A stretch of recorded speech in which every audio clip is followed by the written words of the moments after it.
ఒక దొంగలు పడ్డట్టు పడి ఆ ల్యాండ్ అంతా కూడా 1049 ఎకరాలు ఏదో పాత పేరు చెప్పి దోసుకుందామని ఈ గవర్నమెంట్ వస్తున్నందుకు దీనికి అందరినీ కూడా రైతులను కాపాడే బాధ్యత మా మీద ఉన్నది.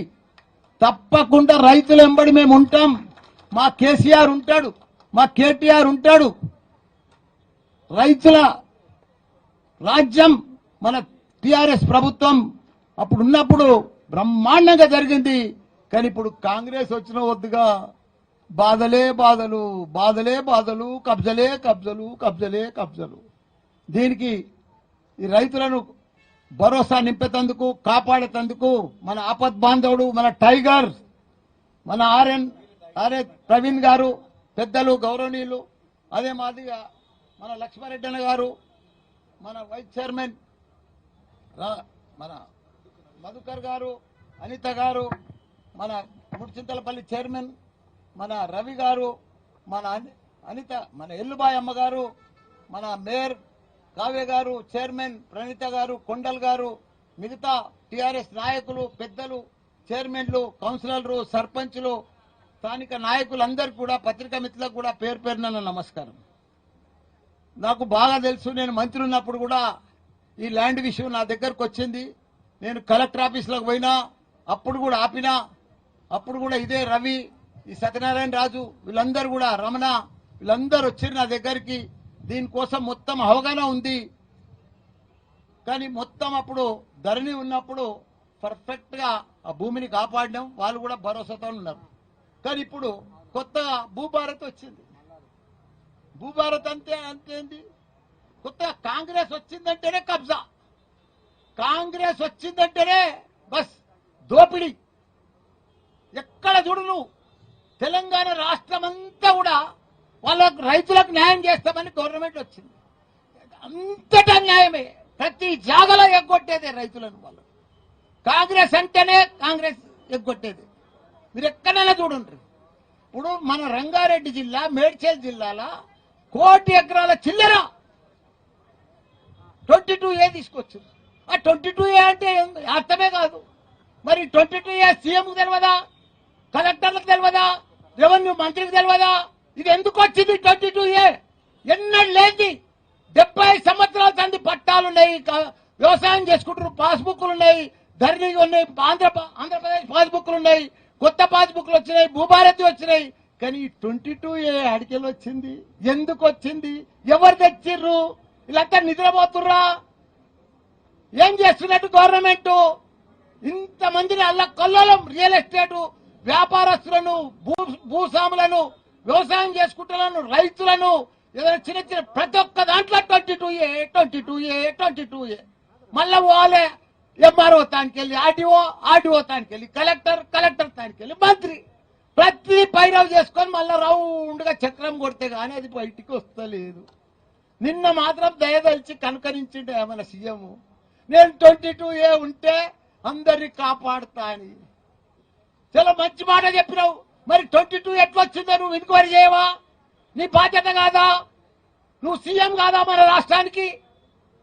అదంటే నిన్న బాధ్యత గల సీఎం లెక్క ఒక మాట ఇచ్చినావు, నేను ఇది కాపాడుతా అని. మరి ఇదేంటి బొబరాజ్పేట ల్యాండ్ 1000 ఎకరాలది, ఇది నీకు బాధ్యత కాదా? స్థానిక కాంగ్రెస్ నాయకులకు బాధ్యత లేదా? ఎవరు చేస్తున్నారు ఇదంతా? ఏ చేతవాడి చేస్తున్నా? చేతవాడితో అవుతుందా? ఈ నంబర్లన్నీ ఎవరు మారిపోతున్నాయి? ఎట్లా చేతవాడితో మారిపోతున్నాయా? ఎవరిని తెలుస్తలేదా? ఎట్లకెళ్ళి మారుతున్నాయి ఈ నంబర్లన్నీ? ఎవరి పేరు మీద చెప్తున్నాయి? ఐటీసీ కంపెనీది 50 ఎకరాలు మాయమైపోయింది. మరి చేతవాడి మాయం చేసిరా? ఎట్లా మాయం చేసిరు? ఈ భూమి ఎవరి పేరు మీద పోయింది? ఎవరికి ఎక్కుతున్నది? ఎందుకు ఎక్కుతున్నది? ఎందుకు చేస్తున్నారు? 50 ఈయనది పాస్బుక్ 1975 లో ఉంది. 50 ఏళ్ళు అయిపోయింది పాస్బుక్ వచ్చి, ప్రొసీడింగ్ వచ్చి. అప్పటి సంది వ్యవసాయం చేసుకుంటున్నాం. అప్పుడు కాంగ్రెస్ ప్రభుత్వం ఉంది కదా, ఆ టైంలోనే పాస్బుక్ అయింది కదా. మరి ఇప్పుడు ఎందుకు మారుతుంది? ఎవడో వచ్చిండని, సాదా బైనామని, కోర్టు కేసు వేసిండని, ఏదో జర్రాంతుందని, అమెరికాలో ఉన్నోడు ఇక్కడికి వచ్చిండని, 50 ఏళ్ల కింద పోయినోడు, 60 ఏళ్ల కింద పోయినోడు ఇప్పుడు వచ్చిండని వారికి మీరు హెల్ప్ చేస్తారు. ఈ చిన్న చిన్న రైతులు 6 ఎకరాలు, 5 ఎకరాలు, 3 ఎకరాలు, 10 ఎకరాలు వ్యవసాయం చేసుకొని బతుకుతున్నారు. నీకు ఈ పాస్బుక్ కు వాల్యూ లేదా, ఈ ధరణికి వాల్యూ లేదా, భూభారతికి వాల్యూ లేదా, ప్రొసీడింగ్ కు వాల్యూ లేదా? ఇవన్నీ ఇప్పుడు గోదావరిలో కలిపేసి చక్కగా ఎవరికి వస్తే వాని పేరు మీద ట్రాన్స్ఫర్ చేస్తే ఎట్లయితుంది, ఏమవుతుంది? ఇవన్నీ మీరు గవర్నమెంట్ ఉందా లేదా, కలెక్టర్ ఉందా, ఆర్డీఓ ఉందా, అన్ని ఎంఆర్ఓనే మార్చేస్తాడా? ఏదనుకుంటే అది అవుతుందా? ఇట్లనే మమ్మల్ని చంపక తింటారా? ఇదే నా ప్రభుత్వం, ఇదే నా సీఎం, ఇదే నా మంత్రులు, ఇదే నా లెక్క? ఎవరు లేరా? అంతా చూస్తుండగానే పగడి దొంగల లెక్క లూటీ చేస్తారా? ఈ భూములను అంతా మాయం చేసేస్తారా? భూములంతా పేరు మార్చేస్తారా? భూములంతా దయచేసి నేను సీఎం గారికి రిక్వెస్ట్ చేస్తున్నా, మీరు ఎంక్వైరీ వేయాలి, ఈ రైతులను కాపాడాలి, ఈ భూములను కాపాడాలి. ఎందుకంటే మీరు కాపాడుతా అని చెప్తున్నారు, మీరు మాట ఇస్తున్నారు, కానీ కింద ఏం జరుగుతుందో మీకు కూడా తెలుసు. మీరు డైరెక్ట్ గా దిగి ఇమీడియట్ గా బొమ్మరాజ్పేట రైతులను కాపాడాలి. స్థానిక నాయకులు కూడా రేపు ఓట్లు అడుగుతున్నారు, మేము ఎలక్షన్లు నిలబడతామంటున్నారు. మీకు బాధ్యత లేదా? ఈ రైతుల అన్యాయం అవుతుంటే మీరు రారా? వాళ్ళని పరామర్శించరా? వాళ్ళని కాపాడరా? మీ గవర్నమెంట్ ఉన్నప్పుడు మీ సీఎంను మీ మంత్రిత్వానికి దొరకపోరా రైతులను? ఇది అవుతుందని ఇదే మాదిరిగా మన కోదండరామరెడ్డి సార్ వచ్చిండు, ఇదంతా భూమి తిరిగిపోయాడు, 1000 ఎకరాలు తిరిగిండు.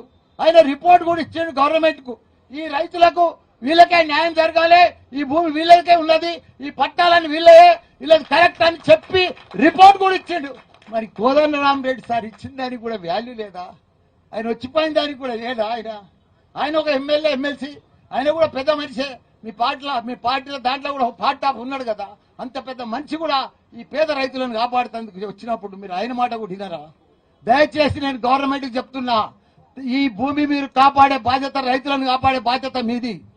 తప్పకుండా మీరు కాపాడాలి, తప్పకుండా మేము వదిలేదే లేదు.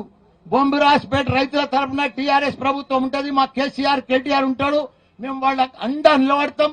ఎవడు వస్తాడో రమ్మని, ఎట్లా వస్తుందో పేరు మారుతుందో చూడమని గ్యారంటీగా మేము వాళ్ళ తరఫున ఉంటే ఒక్క గుంట, ఒక్క భూమి కూడా ఇవ్వం వాళ్ళకి. మేము తప్పకుండా ఇక్కడనే ధర్నా చేస్తాం, వాళ్ళని వదలం. ఎవడు వస్తాడో చూస్తాం. ఈ ఆర్డీఓ గాని, ఎంఆర్ఓ గాని వీళ్ళంతా మోసం చేసి ప్రభుత్వానికి కకృతి పడి వీళ్ళు రాత్రి పేరు మార్చుతున్నారు. వీళ్ళందరినీ వీళ్ళని కూడా భర్తం, ఎందుకంటే ఎవరిని ఇడిచేదే లేదు. తప్పకుండా రైతుల పక్షాన ఉంటాం. మా కేసీఆర్ తప్పకుండా మమ్మల్ని అందరూ ఇక్కడ పంపించిండు, తప్పకుండా ఆయన పేరు నిలబెట్టి, తప్పకుండా భూభారతి వచ్చినాకనే వాళ్ళు ఆగం అవుతున్నారు. తప్పకుండా రైతులను కాపాడాలి. సీఎం గారికి కూడా రిక్వెస్ట్ చేసి చెప్తున్నా, మంత్రులకు కూడా చెప్తున్నా, ఈ భూమి వాళ్ళది, వాళ్ళకు పట్టా ఇవ్వాలి. వాళ్ళకి పట్టా ఉంది, 50 ఏళ్ళ సంది వాళ్ళు జరగకుంటున్నారు. దాన్ని ఎక్కడ కూడా ఎవరికో వచ్చిన బినామీ, సాదా బైనామీ అని చెప్పి పేరుతోటి రాస్తే మేము వినము. తప్పకుండా వాళ్ళ పక్షాన్ని ఉంటాం, వాళ్ళ భూమి కాపాడుతాం, వాళ్ళ వెంబడి ఉంటామని కూడా మనం చేస్తున్నా. జై తెలంగాణ, జై కేసీఆర్.